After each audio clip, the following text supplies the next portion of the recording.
Our next guest has the hopes of millions of Notre Dame fans riding on his broad shoulders. He plays the position in all of college football, and I'll say this, the position in all of professional football.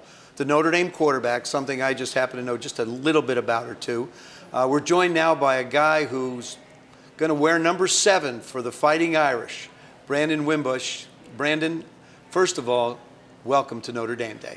Thank you, Mr. Good to see you, buddy. Thank you so much. Now, that number 7's a good one. I was just going to say, I mean, as a matter of fact, behind us we have this mural, and there are a number of number 7s. There's Coach Persigan and I over there, and of course, up over my shoulder is Steve Berline, who I had the fortune of recruiting when we played in a Super Bowl out in California to get him to come to the university.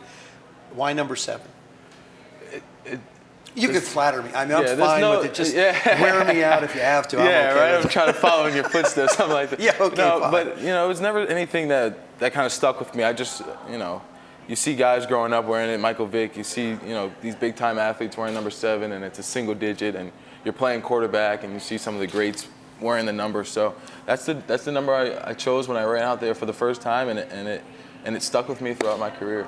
It's interesting. When I played here at the university, you could only wear single digits as a quarterback. Yeah. No quarterbacks wore double digits. I'm thinking Brady Quinn might have been one of the first to wear, I think, number 10. Right. Yeah, I think he was one of the first that actually wore the number 10. Yeah. But in your case, your first opportunity to be a starting quarterback at the University of Notre Dame, right. When you hear the term Brandon Wimbush, starting quarterback, University of Notre Dame, what's it feel like? When you tell yourself that you have the opportunity to be the starting quarterback for the University of Notre Dame, it's it's in your head that it's like, wow, all right, I really got to take this time and appreciate it and soak up all the opportunities that I'm going to be allotted just by that by that position. And you want to be able to succeed, and you obviously know you have a lot of pressure on your shoulders, but man, I feel like I have all the resources and all the support in the world to be successful as the guy here. What's the hardest part of being the quarterback at the University of Notre Dame? If there is, there's a lot of pressure on yourself, and I have high expectations for myself to succeed, and I want to prove people right. Tommy Rees and we always speak about people want to prove people wrong, but like I said, I have all the support and the best support system, and I want to prove those people right that have been with me throughout my career.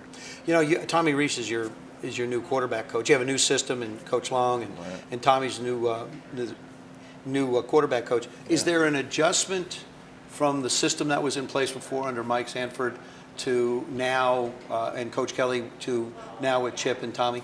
In terms of terminology, I would say probably 60% of the terminology has kind of changed, and it's a great offense, and I love running it, and all the quarterbacks love running it, and all the rest of the offense is bought into what Coach Long has brought here from Memphis. And we're excited to see what's going to happen with it in the fall.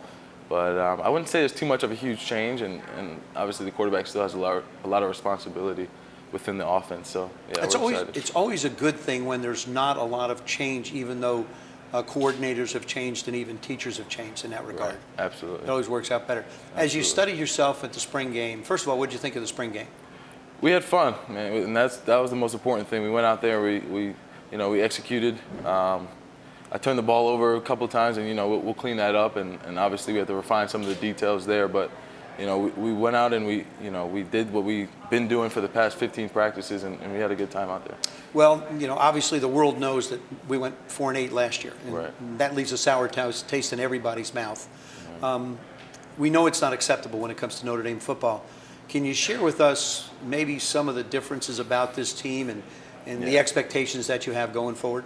Yeah, there's been a whole new kind of feel around the new culture around the locker room for the past 3-4 months, and obviously with the new coaching staff, we've all bought into what Coach Bayless has brought into the strength staff, and we're excited, man.